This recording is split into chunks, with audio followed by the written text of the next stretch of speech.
Buongiorno, benvenuti o bentornati sul canale. Oggi vi parlo delle scarpe che ho utilizzato di più negli ultimi mesi, con cui ho fatto allenamento, gare, l'Ironman 70.3 e la maratona di Milano.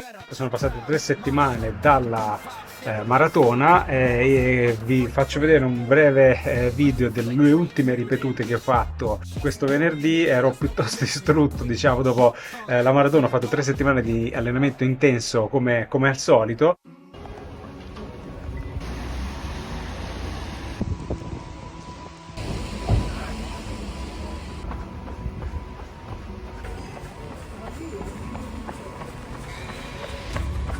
Ragazzi, pioggia o non pioggia, l'allenamento l'ho portato a casa.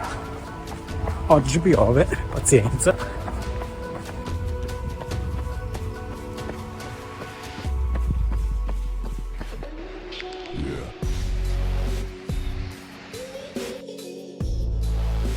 Piccolo disclaimer, io non sono sponsorizzato da nessuno, le scarpe che compro le pago con i miei soldi, in particolare non sono sponsorizzato da Altra, semplicemente mi fa piacere condividere quello che ho scoperto. Come al solito io non sono un coach, non sono un medico, non sono un fisioterapista, però vi condivido quello che per me ha funzionato, visto che sono in una situazione un po' particolare, di cui chi non sa vi lascio qua il link da qualche parte, vi racconto la mia storia, quindi vi racconto quello che per me ha funzionato. Quindi parlo oggi delle Torin di Altra Running, le Torin 7 con cui ho fatto la bellezza di 900 km e con cui ho fatto l'Ironman 70.3 a Cervia l'anno scorso, e le Altra Torin 8 con cui ho già corso 400 km e che ho usato per la maratona di Milano. Per chi non conoscesse Altra, è un marchio di scarpe, diciamo, che fa soprattutto scarpe con zero drop.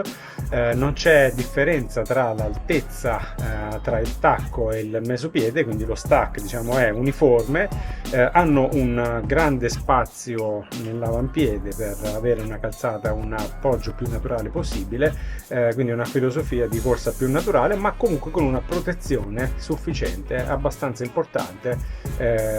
Ovviamente la tomaia, i lacci sono tipiche delle scarpe da running, per cui, diciamo, c'è una protezione ma una filosofia più vicina alla corsa naturale. Ma iniziamo con i dati. Allora, Altra Torin 7, peso per il mio numero 46, 282 grammi, stack 30 mm, intersuola Altra Igo Max, drop ovviamente 0. Le Altra Torin 8 invece hanno un peso di 302 grammi, sempre nella 46 che è il mio numero, uno stack di 30 mm, quindi non cambia niente. Altra Igo Max, che direi è stato leggermente migliorato, e ovviamente drop 0. Io ho usato queste scarpe tantissimo, sono le scarpe più protettive che ho, sono le scarpe perfette per fare delle corse lente. La versione nuova, la 8, l'ho trovata esteticamente più bella, più piacevole, diciamo. Noto poche differenze tra le due scarpe, ma ci sono delle cose che voglio raccontarvi. Allora, le 8 hanno 20 grammi in più rispetto alle 7 e penso che questi 20 grammi in più siano tutti nell'intersuola, quindi ci sono 20 grammi in più. Sento più pieno, diciamo, molto più riempito la parte sotto il mesopiede, quindi diciamo questa fascia qua dal mesopiede fino all'arco plantare, che invece nella versione 7 sentivo una specie di stacco di vuoto che c'era qua sotto. Quindi l'hanno, diciamo, riempite di più. Il tallone è meno alto rispetto alla versione precedente. Questo l'ho notato, facilita sicuramente la calzata, ok? Essendo anche uno sfregamento inferiore sul tallone. La conchiglia, direi, in generale, la conchiglia è stata decisamente migliorata, ok?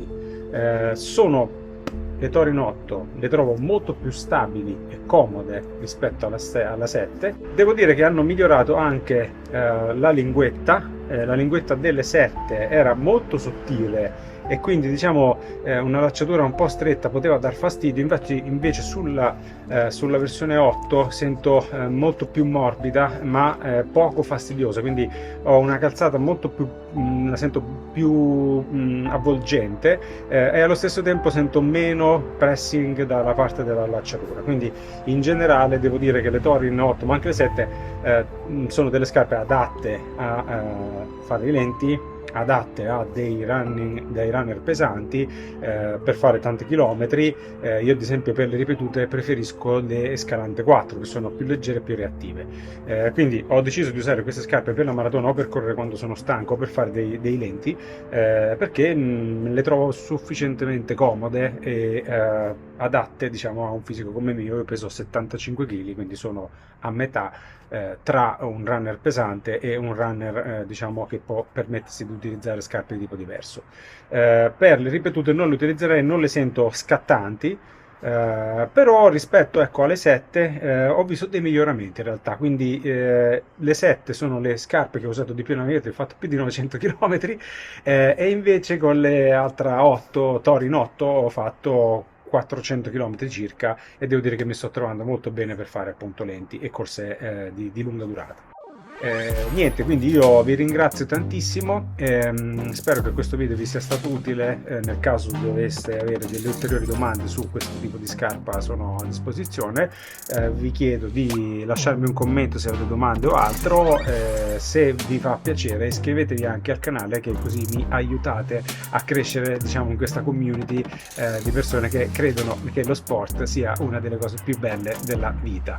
Vi ringrazio e a brevissimo seguiranno una serie di altri video in cui vi racconto le prossime sfide che farò, voglio alzare un po' l'asticella, e delle novità sul canale. A presto!